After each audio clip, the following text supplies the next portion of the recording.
આયોજનમાં ધર્મધ્વજાના આયોજનમાં 20 નવેમ્બરથી જ વૈદિક અનુષ્ઠાન ચાલી રહ્યું છે. અત્યારે પણ આ અનુષ્ઠાન ચાલી રહ્યું છે અને જેમાં દેશના ખૂણે ખૂણેથી 108 જેટલા આચાર્યોને બોલાવવામાં આવ્યા છે આ વિશેષ અનુષ્ઠાન માટે અને આ અનુષ્ઠાન પણ ચાલી રહ્યું છે અને સાથે સાથે ધ્વજારોહણના જે આ આયોજનમાં જે જરૂરી છે એ તમામ ધાર્મિક બાબતો ખાસ તો અહીંયા ધ્યાનમાં રખાઈ રહી છે.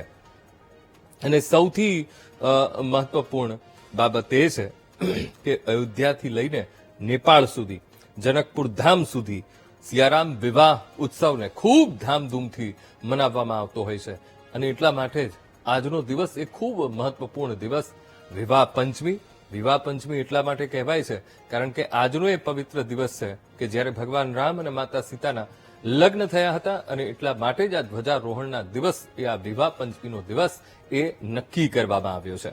અયોધ્યામાં અત્યારે ઉત્સવનો માહોલ છે અને સૌથી મહત્વપૂર્ણ બાબત શાસ્ત્ર અને ટેકનોલોજીનું પણ આમાં સંકલન જોવા મળી રહ્યું છે.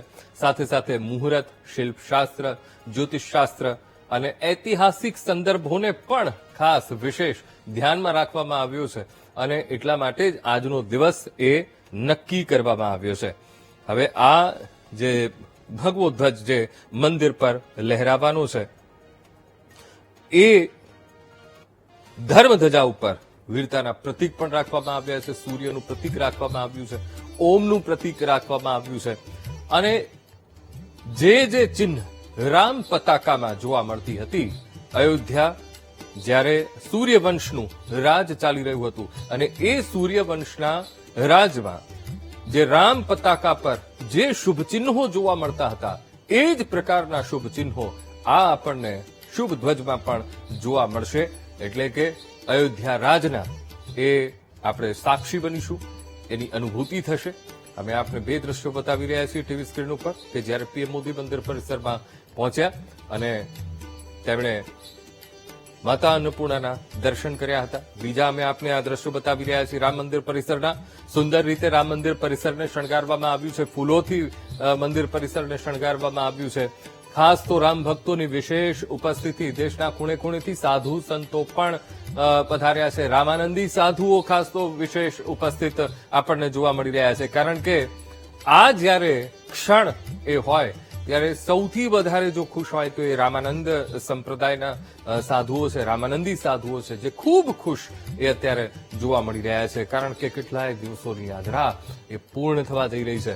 અમે આપને એક તરફ રામ દરબારના દર્શન કરી રહ્યા છે, એક તરફ ભક્તોમાં ઉત્સાહ સમાતો નથી, ભજન કીર્તન કરી રહ્યા છે, ભગવાન શ્રી રામનો જયઘોષ કરી રહ્યા છે અને એક તરફના દ્રશ્યો પીએમ મોદી તેઓ પહોંચ્યા હતા, સપ્તઋષિ મંદિરના દર્શન કર્યા હતા, શબરી માતા મંદિરના દર્શન કર્યા હતા અને ત્યારબાદ અન્નપૂર્ણા માતાના મંદિરના પણ દર્શન કર્યા અને ત્યારબાદ તેઓ મંદિર પરિસરમાં ગયા હતા.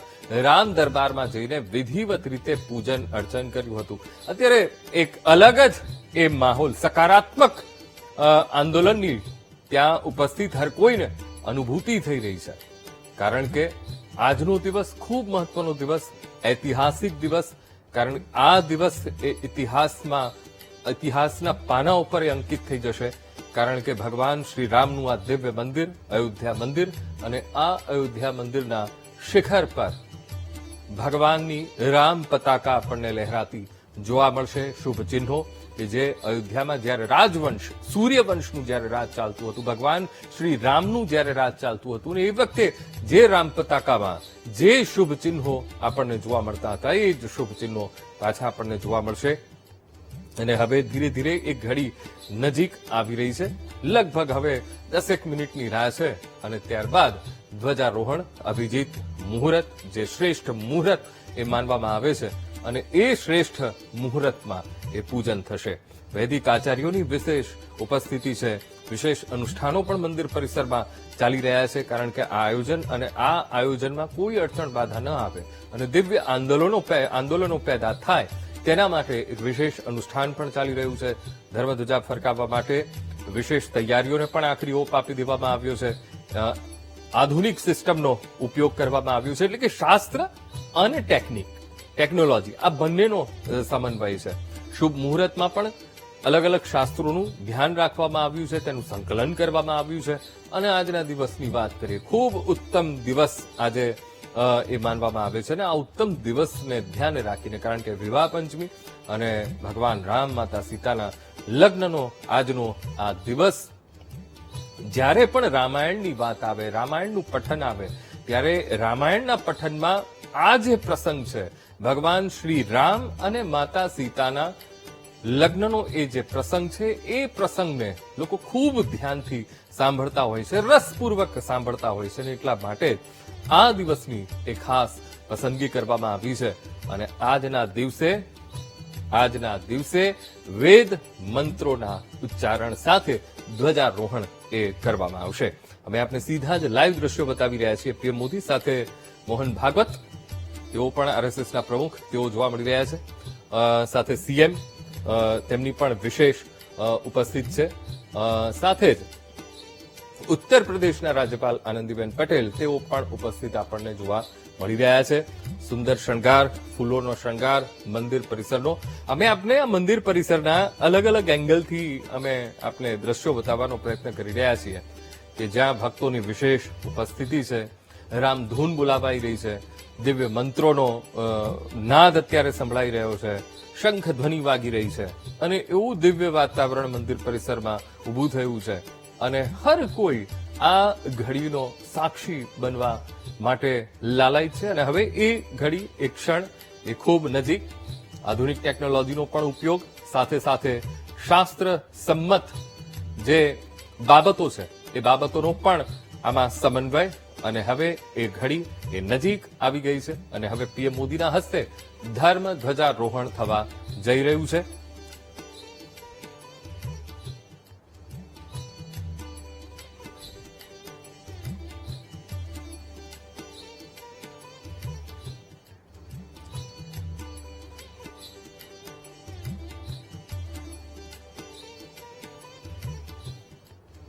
તો આ ધર્મ ધજા કે જેની ઉપર દિવ્ય પ્રતીકો કે જે રામ પતાકામાં જોવા મળતા હતા, એવા જ શુભ પ્રતીકો, અને એની સાથે હવે ધર્મ ધ્વજારોહણ.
Yanda